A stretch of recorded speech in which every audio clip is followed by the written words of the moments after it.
ये अपने दूर दूर बैठे हैं, उससे आपकी जमीन बचेगी क्या?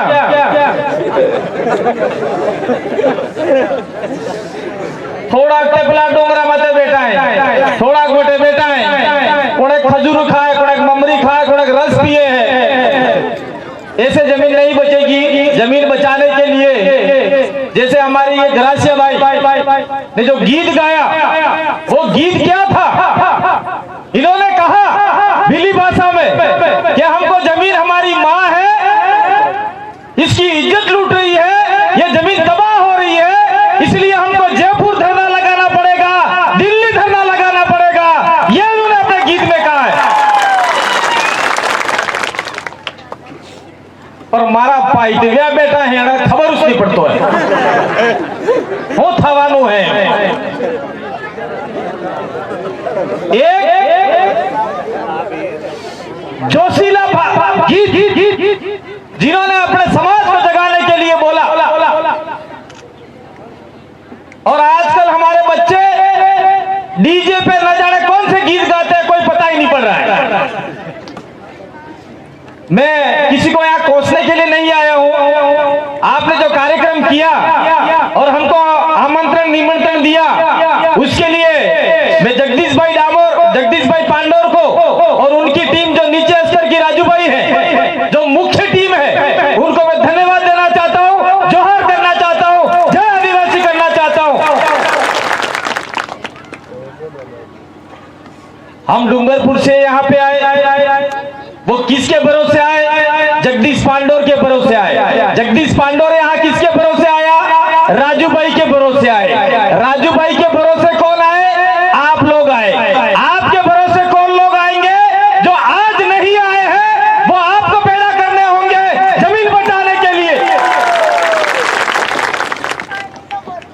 ये बेने हमड़ीन जाते रहे ने एक काने हमड़ जो ना बायले काने काढ़ी दीधु तो अपना कार्य भलो नहीं था। मैं एक बात आप लोगों से कहना चाहता हूं, यहाँ प्रशासन बैठा हुआ है, वो पुलिस प्रशासन है, वो जिला प्रशासन नहीं है। आपके कोटड़ा के अंदर किसी की मौत हो जाती है, किसी को मार दिया जाता है, या सांप भी काट लेता है, तो आप लोग मोताना लेते हो नहीं लेते हो? सब मोताना लेते हैं, हम अखबार में पढ़ते हैं। लाश सड़ जाती है, तब तक मोताना, जब तक आपका जितना भी आप तय करते हो समाज वाले, चाहे 2 लाख करो, चाहे लाख करो, चाहे 50,000 करो, चाहे 20,000 करो, जब तक मोताना नहीं मिलता है तब तक उस गांव को खाली नहीं करते। आप लोग तलवारें लेके निकल जाते हो, धारियां लेके निकल जाते हो, गाड़ियां भर भर के निकल जाते हो, लेकिन यहाँ पर जमीन बचाने के लिए कोई घर से नहीं निकला, तो फिर कैसे जमीन बचेगी? ये मुझे बहुत बड़ा शंका है।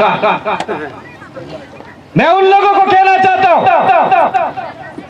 जो मौत का सौदा करते हैं, मुर्दे का सौदा करते हैं, वो हमारी कस्टम परंपरा हो सकती है, वो पूरे देश में है, हमारे आपके कोटड़ा में नहीं है, लेकिन जो आपकी जमीन जा रही है, आपकी जमीन का सौदा हो गया है, आपको बेघर कर दिया जाएगा, आपकी संस्कृति से खत्म कर दिया जाएगा, आपकी बोली भाषा खत्म कर दी जाएगी, आपके संवैधानिक हक अधिकार खत्म कर दिए जाएंगे, तो कहां जाके मोताना लोगे? ये समझो मेरे भाई, कहां जाओगे मोताना लेने के लिए? आपको मोताना लेना है, मैं मना नहीं करता, लेकिन मोताना राजस्थान सरकार से लेना है कि हमारी जमीन नहीं देंगे आप लोगों को, ये आप लोगों को तय करना होगा। किसको पूछ के जमीन हमारी ये ले ली भाई? कौन से सरपंच से पूछा? कौन से मेंबर से पूछा? कौन से पंचायत समिति सदस्य से पूछा? कौन से जिला परिषद से पूछा? और कौन से एमएलए से पूछा? कौन किस किसने साइन करके दिया? लास्ट साल नालायकों को हम जूता मारते हैं उसके गाड़ के पीछे। देखो मैं अब शब्द नहीं बोलना चाहता, लेकिन गुस्सा आता है। ये राजू भाई सिरोही आए, हमारे पास में रोए कि मैं मर रहा हूं, मेरे गांव वाले मर रहे हैं, मेरे 18 गांव की जमीन जा रही है। हमने उनको आश्वासन दिया था हम लोग आएंगे, आप घबराना मत।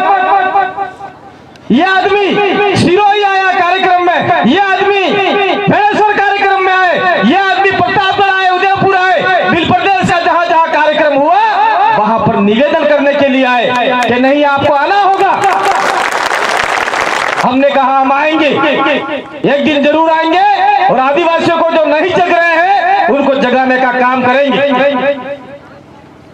लेकिन यहाँ पे जितने भी लोग आए हैं आप लोग तय कर लो। मैंने पहले ही बोला है, कौन से सरपंच ने साइन करके दिया प्रस्ताव के अंदर उसका नोटिस निकालो। उसका नोटिस निकालने के बाद में उसने अगर लिख के दिया है तो हम लोग सारे 18 गांव के लोग नोटिस निकालेंगे उस सरपंच के विरोध में कि आप लोग सबसे पहले विस्थापित हो जाओ, खाली करो जगह यहां से। यह प्रस्ताव आपको लेना होगा। दूसरा, अगर किसी वार्ड प्रधान ने भी साइन किया है, पूरी कोरम ने साइन किया है, तो पूरे 18 गांव के लोग मिलकर साइन करेंगे, सारी की सारी कोरम को आउट करने का काम करेंगे। विस्थापन क्या होता है तमन खबर नहीं, विस्थापन हो क्या है अरे भाई खबर नहीं, बेनन खबर नहीं, अरे भाई खबर नहीं। विस्थापन ना मतलब एम था जो कि कोई भी आदमी तुम्हारे घेर की तमन बाहर तक काटी दे जाओ भाई, घेर खाली करो, मिल दो यार, घर से घर खाली करो, इस घर में नहीं रहना है, पशु पक्षी नहीं रखने, ढांडसाला नहीं रहा, कोई जमीन में खेड़ना नहीं है, आप जाओ, जहां रहना वहां जाके रहो। और फिर आपको मजबूरन आपका घर छोड़ना पड़ेगा। आपको उदयपुर के पास में जाके, गंदी नाली के पास में जहां टट्टी पेशाब जाता है वहां जाके रहना पड़ेगा, तंबू ताड़ के रहना पड़ेगा। तब बच्चों को कहां पढ़ाओगे, कौन से घर में सोओगे, कहां जाओगे? यह विस्थापन होता है। विस्थापन का दंड हमने डूंगरपुर वालों ने भी झेला है, बांसवाड़ा वालों ने भी झेला है, आपके कोटला वालों ने झेला है। पूरे देश के आदिवासी आज विस्थापन का दंड झेल रहे हैं। वो घर से बेघर हो गए, सरकार ने उनको कहा कि हम आपको जमीन देंगे, घंटा ही नहीं दिया उन लोगों को, कुछ नहीं दिया, घंटा भी नहीं दिया। उन्होंने कहा हम आपको पक्का मकान देंगे, कुछ नहीं दिया। उन्होंने विस्थापन कॉलोनी बनाई, उस कॉलोनी के ऊपर भी चोरी हो गई, मंत्री नेता सेता सारे मिलके जमीन खा गए। आज तक वो लोग रो रहे हैं, छाती कूट रहे हैं कि हमारा जमीन हमको दो, हम विस्थापन हो गए।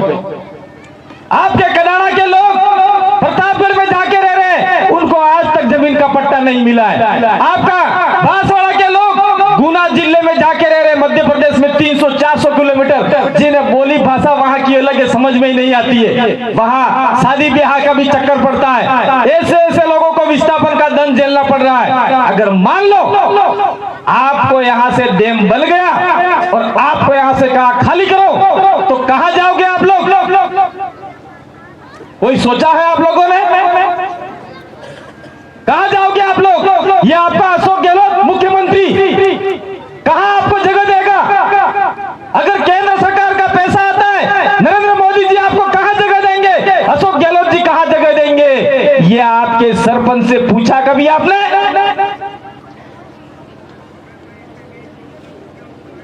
ई भी नहीं हलवाना है, फूटी कोड़ी नहीं हलवाना है, 1 इंच जगह नहीं हलवाना है। या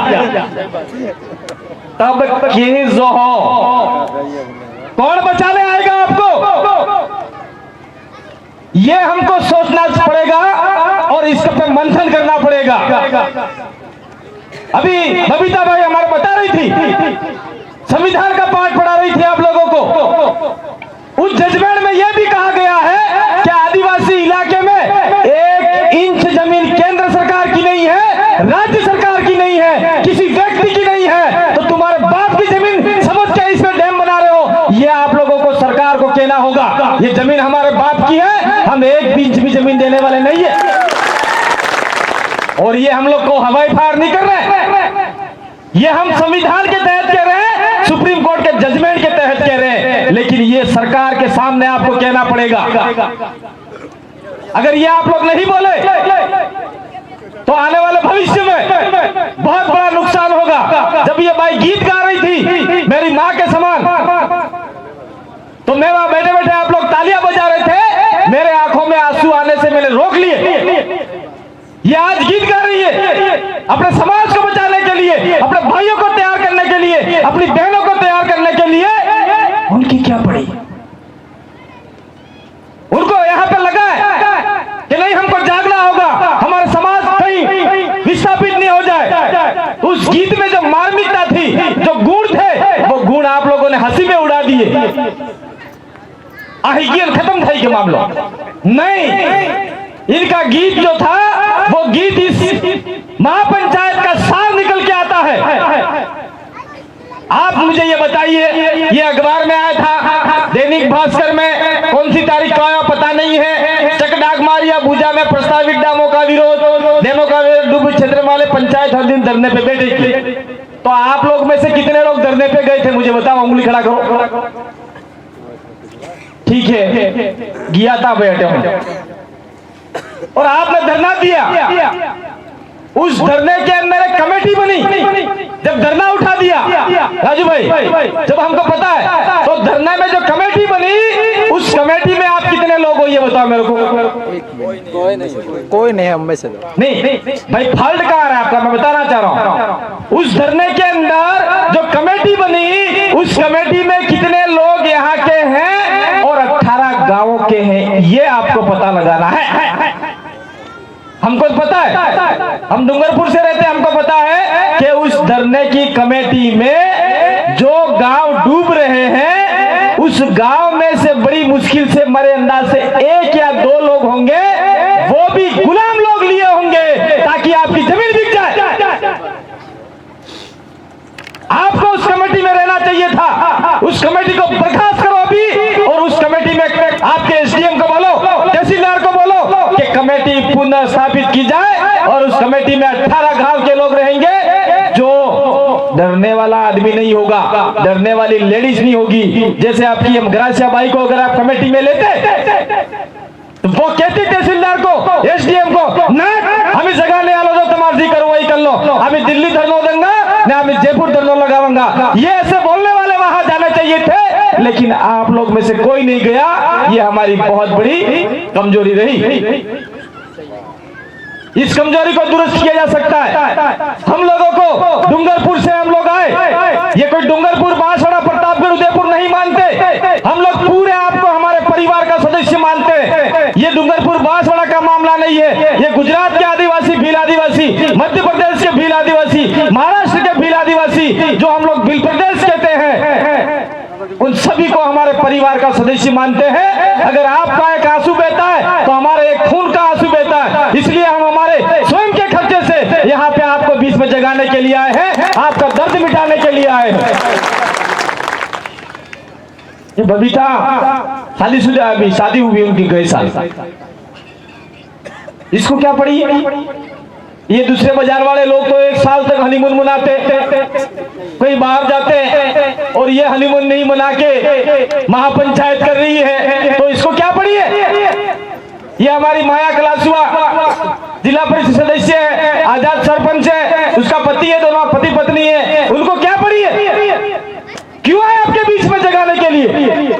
मुझे क्या पड़ी है? मारे सोरे न पहिरे हंगड़े खाई पहिर मस्त रहो, अब सड़ा पाक चाहे सड़ा न पकड़ो गाड़ी खा मस्त रहो। ते हमार तमार वैसे होकर आवेला हमें भाई તમે લાડગા લો, લાડગા બનાવીએ કે નહીં, કે લાડુઆ લાડુ વટે વટે એકડે કુકरू મારી વટે કે બોકरू લાવ્યા કે પાડો મારી વટે क्या है? काय पाड़ा कुकरू मुकरू कटे रहो, हमें खाई जा हेलो। हम लोग ये यहाँ पे कुछ नहीं बच रहा है, यहाँ पे आपकी जमीन जा रही है, हमारा सीना जल रहा है, हमारा शरीर जल रहा है। क्या आने वाले समय में हमारे लोगों को विस्थापित किया जाएगा तो कैसे होगा, क्या होगा, ये हमको यहाँ पे लग रहा है। और आप लोग आराम से सोए हुए हो। नरेंद्र मोदी की रैली होगी तो आपके बीच में आपका भाई लेके जाएगा उसको, खुद का किराया खर्च करके उदयपुर लेके जाएगा। राहुल गांधी की रैली होगी, उनको लेके जाएगा। अशोक गहलोत की रैली होगी, उनको लेके जाएगा। अभी अभी गांव गांव में दूसरे पार्टी वाले घूम रहे हैं, आप लोग सीधे जाएंगे झंडा पकड़ के। कांग्रेस पार्टी जिंदाबाद, बीजेपी जिंदाबाद, घंटा जिंदाबाद। अगर ये तुम्हारा हितैषी है, ये राजनीतिक पार्टी अगर आदिवासी की हितैषी है, तो प्रस्ताव पारित करे कि कोटड़ा में बनने वाले दोनों डैम आज से खारिज किए जाते हैं। हम लोग आदिवासियों के साथ में कंधे से कंधा मिला के लड़ेंगे। अगर ऐसा कांग्रेस पार्टी ने बोल दिया, बीजेपी ने बोल दिया, अन्य पार्टी ने बोल दिया, तो हम लोग यहाँ आना बंद कर देंगे और आपको आपका काम हो जाएगा। ये कभी हो सकता है ऐसा? कोई भी कांग्रेस पार्टी में जा रहा हो, कोई भी बीजेपी पार्टी को वोट दे रहा हो, तो आपके नेता को बोलो, अशोक गहलोत जी को बोले कि प्रस्ताव खारिज करें। आपने 25,000 करोड़ रुपया इस डैम के लिए दिया है, किनसे दिया मुझे पता नहीं, 2500 करोड़ कितना दिया है, वो पैसा वापस ले ले। अब कुछ लोग ऐसा कहते होंगे, वो कहीं तालाब बने, डैम बने, यार अपने तो मजा भी जवानो है। देखो सुनना भाई, काकी बाबी हमरो तो तुम्हें कान मारी रे क्या तालाब बने, अपने तो मजा भी जवानो है। झील वाजड़ है, सीत्र दुआजड़ ही, गुदर दुआजड़ ही, लबर दुआजड़ ही, पाटले भुट्टा भुट्टा कुटेंगा अपने कुआ में पानी नहीं लावना पड़े। ये आप लोग सोचते होंगे, लेकिन जब आपका मकान ही नहीं रहेगा, आपकी जमीन ही नहीं रहेगी, तो गुदर कटे वो दुआगा भाई। ये जो पहाड़ दिख रहा है, वो पहाड़ दिख रहा है, उस पहाड़ से उस पहाड़ 1.5 किलोमीटर लंबी पाल बनेगी और कम से कम उसकी हाइट होगी और उसका पानी जाएगा जवाई डैम के अंदर, जो पाली जिले में है, सुमेरपुर पाली जिले में घुमा के ले जाएंगे और वो पानी रेगिस्तानी इलाकों में जाएगा, बड़ी बड़ी सिटियों में जाएगा, पाली जिले में जाएगा। जिले में कौन रहते हैं? कोई आदिवासी रहता है उधर? गैर आदिवासी नहीं, कोई रहता है क्या? कोई भील रहता है उधर जाके? कोई रहता होगा, किराए से रहता होगा, कोई कमरा किराए लेके खाली पढ़ने के लिए कोई नौकरी करता होगा तो रहता होगा। आपका विनाश करके, आपको खत्म करके, आपकी जमीनें लूटकर वो पानी ले जा रहे हैं। जालोर पाली कहाँ ले जा रहे हैं? इसलिए आपको विरोध करना होगा। अगर पानी ले जाना है तो एक नाला बना दो, उस नाले के सहारे सहारे जवाई डैम में चढ़े नहीं चढ़े वो हमारा काम नहीं है। सरकार जाने कैसे पानी ले जाना है, लेकिन हम डैम के लिए 1 इंच भी जमीन नहीं देंगे, ये आपको कहना होगा।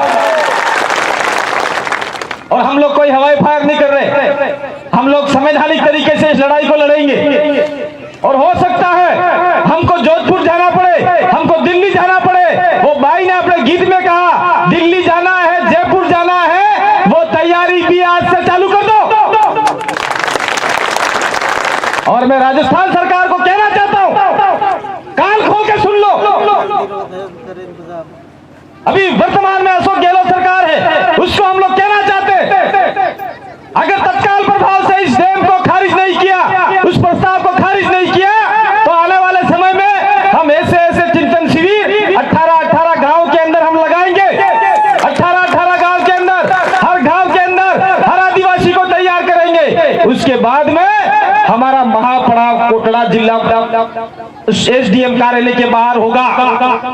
एसडीएम कार्यालय के बाहर हजारों की संख्या में आदिवासी होंगे और आपका एसडीएम कार्यालय को फूल बना देंगे हम लोग। ये हम में ताकत है। उसके बाद में हमारा महापड़ाव होगा उदयपुर जिला मुख्यालय के ऊपर होगा, जिसके अंदर गुजरात से हमारे हजारों आदिवासी आएंगे, मध्य प्रदेश से हजारों आदिवासी आएंगे, महाराष्ट्र से आएंगे और राजस्थान से आएंगे। उदयपुर में हम लोग सरकार को बता देंगे ये हमारा रणनीति है, जाओ जैसे रोकना रोक ले सरकार हमको। लेकिन शर्त इतनी है, आप लोग पीछे मत हटना। ये भाई पुलिस वाले बैठे हुए हैं, इनको तनख्वाह मिलती है, तो हो सकता है कि आपको एक डंडा भी मार दे, सर पे लट भी मार दे, क्योंकि सरकार इनको कहती है उठ तो उठना पड़ेगा, बैठ तो बैठना पड़ेगा उनको। ये ड्यूटी नहीं निभा रहे, ये ड्यूटी नहीं पा रहे। कलेक्टर भी ऐसा है, एसडीएम को भी ड्यूटी निभानी पड़ती है, इवन चपरासी को भी सरकार की ड्यूटी निभानी पड़ती है। लेकिन सरकार का जो पैसा है, अभी हमारे वो सेवादास जी बोल रहे थे, क्या बोल रहे थे, आपकी जो एक कोई बीड़ी पिए थे बीड़ी पीता है काका? कोई बीड़ी पीता होगा? नहीं पीता, चलो ये बताएगा नहीं। घर के अंदर एक माचिस लाते हो, वो माचिस आपका 1-2 रुपये का है, उसके ऊपर भी टैक्स हो गया है। कंपनी को टैक्स देना पड़ता है और कंपनी टैक्स वापस रिटर्न देती है गवर्नमेंट को, और उसी टैक्स से इन सरकारी कर्मचारियों को तनख्वाह मिलती है, सरकारी कर्मचारियों को तनख्वाह मिलती है। और जनता का जनता द्वारा शासन है, तो जितने भी सरकारी कर्मचारी हैं वो जनता के नौकर हैं, कोई मालिक नहीं है हमारे। ये भी आपको समझना होगा। कलेक्टर को कहोगे, कलेक्टर साहब आप हमारे नौकर हो, गवर्नमेंट सर्वेंट हो, तो गवर्नमेंट कौन? जनता ने जनता द्वारा, ये लोकतंत्र का मामला है, जनता ने जनता को चुना, यानी जनता ने आपके एक आदमी को चुना, वो सरकार बन गया, वो मंत्री बन गया, वो सरकार की भूमिका में हो गया, वो सरकार नहीं है, सरकार आप हो।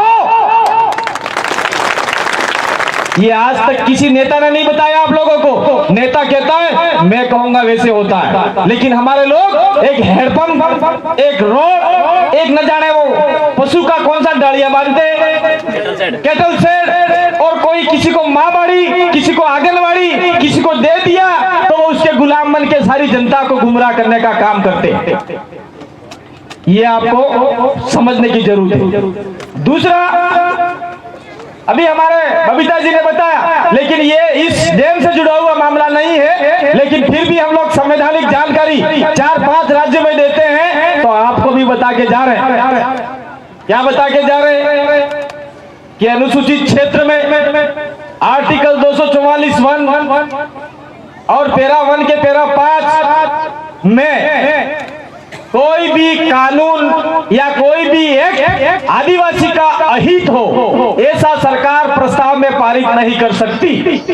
एक तो ये आपका हो गया। दूसरा ये हो गया कि आपका एक जजमेंट आया है, शायद पीर अमीर रेड्डी का ही है या किसका, मैं थोड़ा भूल रहा हूं। उसमें यह कहा गया है कि अनुसूचित क्षेत्र में Indian penal code, IPC, CrPC आदिवासी क्षेत्र में सीधे तरीके से लागू नहीं होगी। टीएसी में प्रस्ताव पारित होगा, कौन सी धारा लगेगी, कौन सा एक्ट लगेगा, ये सरकार में जो हमारे लोग भेजे हुए हैं, जो ग्राम सभा बनी हुई है, वो तय करेगी। क्योंकि ये साफ लिखा हुआ है संविधान के अंदर कि जहां आर्टिकल 13(3) का प्रभाव है, वहां पे सारे एक्ट और धाराएं गौण हो जाती है। ये तो न तो हमारे कलेक्टर को पता है, न एसपी साहब को पता है, न सीएम साहब को पता है, न पीएम साहब को पता है, न किसी को पता है नहीं। देश सिविल कानून में हमको लपेटे जा रहे हैं, सिविल कानून में लपेटे जा रहे हैं। इसलिए आदिवासियों का जो कस्टमर कानून है, रूढ़िगत कानून है, वो भी आपको समझना होगा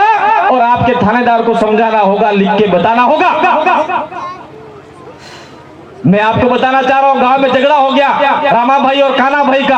काना भाई ने मुकदमा कर दिया इन पुलिस वाले भाइयों के पास में जाके, साहब ये तो मेरे घर में घुस गए 5 लोग। तो कोई पुलिस वाले भाई ऐसे होंगे, मैं आपको नहीं कह रहा हूँ, मैं एक उदाहरण दे रहा हूँ। कोई पुलिस वाले भाई बहुत सारे ऐसे होते हैं, कितने लोग आए थे साहब? ये तो 2 लोग आए थे, 3 लोग। क्या लेके आए थे? लौट लेके आए थे, ना कोई तलवार लेके आए थे, कोई मारा तो नहीं मारा, लेकिन मैं ऐसा मुकदमा बनाऊंगा, बलवा लगा दूंगा। तो उसका भाई कहाँ काम करता है? सूरत काम करता है, कोई अहमदाबाद काम करता है, कोई उदयपुर काम करता है। वो झगड़े में थे ही नहीं और उनका भी मुकदमे में नाम डाल दो। तो 20 नाम तो चढ़ा दिए। ऐसी भाई हमारे बुजुर्ग, बूढ़ी माँ भी होगी जो कभी लकड़ी के टेके नहीं चल रही होगी, उसका भी नाम डाल देते हैं। ये हमने देखा है। उसके बाद में रामा भाई ने नाम डाल दिए, तो काना भाई को कहा गया, काना भाई आपको भी क्रॉस केस करना पड़ेगा तो ही आप बच पाओगे। तो काना भाई से भी क्रॉस केस करवा दिया। जो लोग थे ही नहीं लड़ाई झगड़े में, उनके नाम भी डाल दिए। बाद में पीछे से अपने वाले कुछ दलाल लोग, न्याटा कादिरा करने वाले, अलग से जाके मिल लेते हैं, पिछवाड़े जाके किसी अन्य पुलिस वाले भाई को कहते हैं कि साहब इसका नाम निकालना है, उसका निकालना है। ठीक है निकाल देंगे, लेकिन एक नाम निकालने का 5000 रुपया लेंगे। मैं मिनिमम बता रहा हूँ, 5000 रुपये लेंगे। किम भी करो साहब, पर मारो सोरो तो उदयपुर तो इन्हें नाम काढ़ी जा, मारो सोरो नौकरी के नाम काढ़ी जा। वो नाम निकालने के मान लीजिए 5,000 रुपये लिए, तो 15 नाम निकाले, 15 तेरिया नहीं 15 5 75,000, 75,000 तो रामा भाई से ले लिए, 75,000 काना भाई से ले लिए, लास्ट में 5-5 आदमियों के नाम भेज दिए वकील साहब के पास में, थाने में भेज दिए। फिर आपकी पेशियां होती रही, उधर से वकील वालों ने 4-5 साल तक खाया पिया, और लास्ट में आपके चप्पल टूट गए, ये धोतियां फट गई, और फिर मजिस्ट्रेट ने बोला कि आपकी जाति पंचायत में फैसला करके आ जाओ, मैं वो मान लूंगा। ऐसा मजिस्ट्रेट ने इसलिए बोला कि आदिवासियों के ऊपर ये सिविल कानून लागू नहीं हो सकते, आदिवासियों में कोई भी कोर्ट आदिवासियों पे फैसला नहीं दे सकती, क्योंकि बबीता जी ने आपको बताया था कि आदिवासियों का आपका कार्यपालिका, न्यायपालिका, व्यवस्थापिका का अंतिम पावर ग्राम सभा के हाथ में है, और वही मजिस्ट्रेट समझता है, इसलिए मजिस्ट्रेट ने कोई फैसला नहीं दिया। मजिस्ट्रेट चाहता है कि आप ही आपकी समाज का फैसला करो, और फिर वो कहते हैं राजीनामा करना है, पुलिस वाले भाई को देना है, पुलिस वाले भाई चलाते हैं, वापिस एसडीएम को दे देते हैं। आपको 5 साल तक वकील ने लूटा, 1 महीने तक थाने ने लूटा, और लास्ट में मजिस्ट्रेट ने कह दिया कि आप 5 साल बाद में आपका फैसला है वो हमको मानने। यही आपकी ग्राम सभा है, यही आपका कस्टमरी लॉ है, जो आपका संविधान में दर्ज है, जिसके ऊपर आपके सुप्रीम कोर्ट ने जजमेंट दे दिया है, वेदांता जजमेंट, वो आपको समझना होगा। इसीलिए अगर इसी पावर का हम इस्तेमाल करते हैं, तो इस बबीता जी ने बताया कि इस डैम को हम लोग खारिज करवा सकते हैं, ये भी एक रास्ता है। मैं कहना चाहता हूं, कोटरा के भाई यहाँ बैठे हुए, मांडवा के भाई बैठे हुए, आज से 5 साल पहले आपके कोटरा के अंदर बेकार काम की रैलियां निकालते थे। क्या निकालते थे? जय जोहार बंद करो, जय जोहार बंद करो। वो वीडियो हमने देखा है, वो वीडियो हमने देखा है। तो मैं इसमें थोड़ा सा एक्सप्लेन करना चाहूंगा। जब हम लोग जय जोहार का उद्बोधन हमारे भाई भी करती है, भाई सब करते हैं, तो अपन जब हम छोटे बच्चे थे, उस समय मैं भी छोटा बच्चा था और आपके भी छोटे बच्चे, जब वो बिस्तर में पेशाब कर जाता है बिस्तर के अंदर, उस जमाने में हमारे पास गुदरे कम था, तो बाई नु लुगड़ू तो आई नु लुगड़ू तोड़ा, लुगड़ा में अर्धो वातरी आलती ने अर्धो पासो उड़ाड़ी हुड़ा दी किशोर ने, यही था के वो बात। देखो वो उम्रदराज भाई बोल रही है, तुम्हें खबर नहीं है। फिर वो शुरू रात्रि मुद्री जातो, तो इन्हें धार पड़ते अपने आई माते, भाई छोटा बच्चा पेशाब कर जाता है जोर से, तो उछल के दूसरे के ऊपर पड़ता है, तो सब पिताजी के ऊपर पड़ा होगा, माँ के ऊपर पड़ा होगा, तो माँ तार देके थाप मारती, थोड़ा कटेगा मुद्री की रात्रि उठे होगेला सुलाबासी ने जोर जोर सुलाबासी राते राते तमे मुतर जो ने दाड़ा दाड़ा थोड़ा मुतरा जो, ये हमारे लोग कहा करते थे। तो इस जोर जोर सुहार शब्द है वो हमको बोलने नहीं आता था, पहले जुहार कहते तो, फिर उसको अपन लोग थोड़ा सा एक्सप्लेन करें, लिखने जाएं तो जोहार बोला जाता है। ये जोहार कोई झारखंड से नहीं आया, कोई छत्तीसगढ़ से नहीं आया, जब से ये धरती बनी है तब से आदिवासी इसको उद्बोधन के रूप में बोल रहा है। और फिर उसके बाद में हुआ क्या कि जय जोहार बंद करो, उनके जब मिर्ची लगी मैं बताता हूं आपको, थोड़ा सुनिए।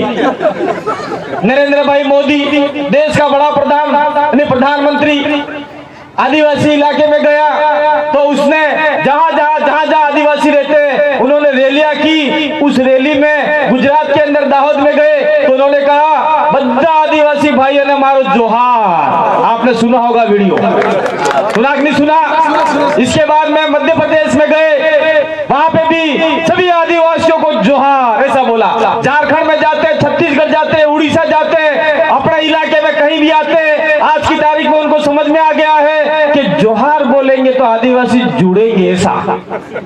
तो जोहार बोल के भी हमको जोड़ना चाहते हैं, जोड़ना चाहते हैं। इसके बाद में कांग्रेस वाले बोल रहे थे ये जोहार नहीं है, हमारा बाहर से आया हुआ है। तो उसके कांग्रेस के बड़े लीडर राहुल गांधी ने आपकी रैली निकाली, भारत जोड़ो यात्रा। उस यात्रा के अंदर राहुल गांधी ने यहां तक बोल दिया कि देश का मूल मालिक आदिवासी है। यह भी राहुल गांधी ने बोला, आपने वीडियो देखा होगा। और सभी आदिवासियों को उन्होंने जोहार बोला। उसके बाद में भी कुछ लोगों को और मिर्ची लग रही थी, अब जवाहर बाहर से आया है। तो हमारे देश की राष्ट्रपति द्रौपदी मुर्मू जो एक आदिवासी है, कैसे भी राष्ट्रपति बने उनका हम सम्मान करते हैं, लेकिन जब वो शपथ लेने गए, उन्होंने शपथ लेते हुए जोहार नमस्कार बोला, तो जो जोहार बोलने वाले विरोध करने वाले लोगों थे उनके मतलब जल गए। मैं शब्द नहीं बोलूंगा, उनका जल गया, वो मिर्ची लग गई उनको। देश का राष्ट्रपति बोल रहा है, देश का प्रधानमंत्री बोल रहा है, देश का विपक्ष का नेता बोल रहा है, दूसरे लोग बोल रहे हैं, इवन यहाँ का आपके जो जैन मुनि है वो भी बोल रहे हैं, दूसरे समाज वाले भी बोल रहे हैं, लेकिन हमारे समाज में से अभी हमारे किसने जगदीश भाई ने बताया था, मिश्रित खून, जिसके अंदर हो सकता है कैसे भी खून आया, छींटे लगे या उसके घर पे जाकर जूठा खाया होगा, वो आदमी हमारा विरोध कर रहा है। तो ऐसे आदमी की आपको पहचान करनी होगी। तो मैं सीधा शब्द कहना चाहता हूं, व्यक्ति विशेष का नाम नहीं लूंगा, हम लोग किसी के विरोधी नहीं।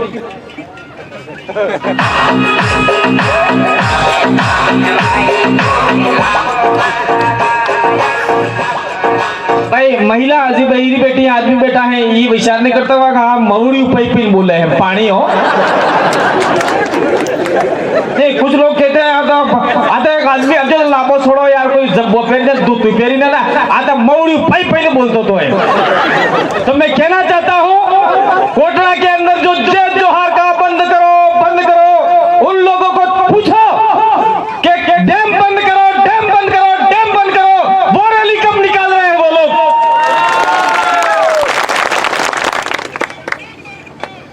तो ये आपको पूछना होगा। दूसरा, अभी जगदीश भाई ने बताया, भाई ये हमारे राजू भाई भी कह रहे हैं और आंकड़े के साथ में कह रहे हैं, हम लोग आंकड़े के साथ में कह रहे हैं। दूसरा आपका टीएडी विभाग का आंकड़ा आया है, उस आंकड़े में साफ कहा गया है कि यहाँ पे आपका ट्राइबल का फंड बहुत सारे एनजीओ लाके कर रहे हैं, खा रहे हैं, पेट भर रहे हैं, उनके मकान बना रहे हैं। उन एनजीओ को भी कहो क्या आदिवासियों के लिए बोलना चालू करे, नहीं तो तेरे पोटलियां लेकर यहां से रवाना हो जाए। कोटरा से एनजीओ को बाहर निकालने का काम करो। इसलिए मैं ये कहना चाह रहा हूं कि उदयपुर के अंदर जो भी एनजीओ का लीडर हो, वो उस लीडर का भी स्टेटमेंट आना चाहिए कि कोटरा के अंदर मांडवा में जो डैम बन रहे हैं 2 प्रकार के, वो दोनों डैम आदिवासियों को विस्थापित करेंगे, वो डैम निरस्त होने चाहिए। ये भी एनजीओ को बोलना होगा। अगर नहीं बोलते हैं तो आप लोग सावधान हो जाइए। मैं एक बात और कहना चाह रहा हूं, एक एक करके बहुत सारी बात हो जाएगी। अभी आपके सामने ये जगदीश पांडा बोला, क्या बोला उसने, एक तरीके से स्ट्रिक्टली बोला, पॉइंट टू पॉइंट बोला। अगर यही आदमी अगर आपने विधानसभा जयपुर में भेज दिया तो कोटड़ा फ्लास या जाड़ोल का काया पलट सकते हैं आप लोग। हम लोग किसी राजनीति की बात करने नहीं आए, लेकिन हम लोग को कहना चाहते हैं, ऐसे बोलने वाला व्यक्ति, संविधान का ज्ञाता और व्यवस्थित लोगों को समझाने वाला, अपनी बात समझने वाला व्यक्ति जयपुर जाता है तो निश्चित रूप से आदिवासियों का भला हो सकता है और आने वाले समय में ऐसे डैम बनने से रोक सकता है। और अभी जो आपका एमएलए बना है चुपके से बैठा हुआ है, और जो विपक्ष में एमएलए लड़ा था वो सरकार की गोद में बैठा हुआ है। मैं तो सरकार के विरोध में नहीं बोलूंगा, तो फिर यहाँ वोट मांगने आता है, जट चपड़ मारो साले को। आज तो मारना नहीं हो, मैं बोल के जा रहा हूँ, इसका मतलब नहीं इसको मारना है, डराना पड़ेगा। नहीं डराया तो नुकसान हो जाएगा। मैं ज्यादा बात कुछ नहीं कहूंगा, लेकिन बीच बीच में आपको हंसाने का भी काम हम लोग कर रहे हैं। इसलिए कर रहे हैं कि आप लोग 11 बजे से बैठे हुए हो। कुछ महिला बहुत सारी बड़ी बड़ी बैठी थी, लेकिन गांव अपने खेत से सारा ने बाकरन घेरे आवी गयो, अरे पानी पाओ पड़े एम फिर जल्दी महिला जाती रही घेरे। तो पुरुष भी चाहते होंगे कि मेरा भी घर जाना होगा, लेकिन हम लोग आपका 10 मिनट और लेंगे, उसके बाद में आपका कोई छोटा मोटा वक्ता होगा तो उसकी भी बात सुन के जाइएगा। हम लोग दूसरी जगह भी कहते आए हैं यहाँ पे भी कह रहे हैं, क्या कह रहे हैं कि कोटवा के अंदर जितने भी लोग हैं, मांडवा के अंदर जितने भी लोग हैं वो सोए हुए हैं, इसलिए सरकार आपके ऊपर कपड़े सुखाना चाहती है। किस प्रकार से कपड़े सुखाना चाहती है? जब आपका मोताना लेना है तब आपके अंदर 1000 वोल्ट का करंट दौड़ जाता है। कितना? 1000 वोल्ट का करंट दौड़ जाता है। अब आपकी जमीनें जा रही है तो आपका वो 1000 वोल्ट का करंट 10 वोल्ट भी नहीं बचा हुआ है, 10 वोल्ट भी नहीं बचा हुआ है। तो हम लोग कह रहे हैं इस महापंचायत के मार्फत से कि आप आपके शरीर के अंदर 2000 5000 करंट दौड़ाओ, 5000 का करंट दौड़ाओ वोल्ट का, ताकि सरकार आपके ऊपर कपड़ा सुखाने जाए तो सरकार को भी झटका लगे कि नहीं, आदिवासियों में करंट दौड़ रहा है, चल करके राख नहीं, राख नहीं करना सरकार को। अभी बबीता जी ने बताया कि सरकार अपनी जमीन है तो सरकार का बाप का नाम बताई हूं, तो मैं कहना चाह रहा हूं कि आपका जमीन का पट्टा है, जमीन की नकल है, पटवारी है, उसके पास में जाओगे तो रामजी भाई का नाम थानजी भाई, थानजी भाई का नाम खातरा भाई, खातरा भाई का नाम दीता भाई, देवा भाई, फलाना भाई, ढेकड़ा भाई, ऐसे पूरा पट्टा निकल के आता है। आता है कि नहीं आता है? पूरा पट्टा जमीन पे सबके नाम दर्ज होते हैं, ये जमीन उसकी थी, उसकी थी, उसकी थी, आज इसकी है। तो सरकार को ये पूछा जाए कि अभी राजस्थान में अशोक गहलोत की सरकार है, तो सरकार के बाप का नाम क्या है? कांग्रेस के बाप का नाम क्या है? कोई सरकार है, कांग्रेस सरकार ही बोलते हैं, तो कांग्रेस सरकार के बाप का नाम क्या है और इस जमीन पे उसका नाम चढ़ा है कि नहीं चढ़ा है, ये सवाल भी आपको करना होगा। सरकारी जमीनें यूं कह के लूट लेते हैं ये लोग। वेदांता जजमेंट में साफ कहा गया, बबीता जी ने बोला सरकारी जमीन नहीं होती, उसमें लिखा होता है श्री सरकार, ये मात्र एक दिखावे के लिए लिखा जाता है। श्री सरकार कोई नहीं है, सरकार है तो नाम बताए। सरकार कौन सी भाई? सरकार तो हर 5 साल में बदलती रहती है, कभी कांग्रेस, कभी बीजेपी, कभी ये, कभी वो, ये बदलती रहती है। और हमारा तो एक अनवरत चला आ रहा है, हमारी जमीन पे हमारा पट्टा है, हमारा नाम है, तो सरकार को भी पूछना चाहिए। कलेक्टर आवे, एसडीएम आवे, बोले ये सरकारी जमीनें हम ले लेंगे, कैसे ले लोगे भाई? सरकार के बाप का नाम बताओ। तो वो कांग्रेस के बाप का नाम बताने जाएंगे तो कब बनी थी कांग्रेस? 1885 में। एओहुम तो कोटरा में कभी आया ही नहीं, तो कहां से कोटरा की जमीन सरकार की हो गई?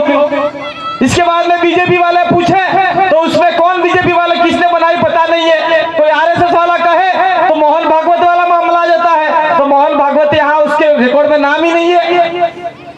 और दूसरा आप लोगों को मैं कह के जाना चाह रहा हूँ, इस इलाके के अंदर आदिवासी नाम को खत्म करने के लिए वनवासी नाम की बहुत सारी संस्थाएं चल रही है।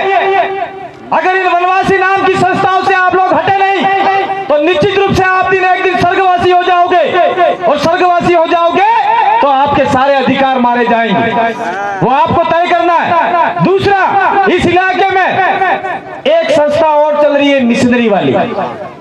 मिशनरी भी आदिवासियों की नहीं है, वनवासी भी आदिवासियों की नहीं है, ये दोनों संस्थाएं आपस में लड़ कर आदिवासियों को पीस रही है। अगर आदिवासी जाग जाएगा तो निश्चित रूप से आपका जितना विकास का पैसा आ रहा है वो पैसा आपके ऊपर खर्च हो सकता है, ये भी आपको समझने की जरूरत है।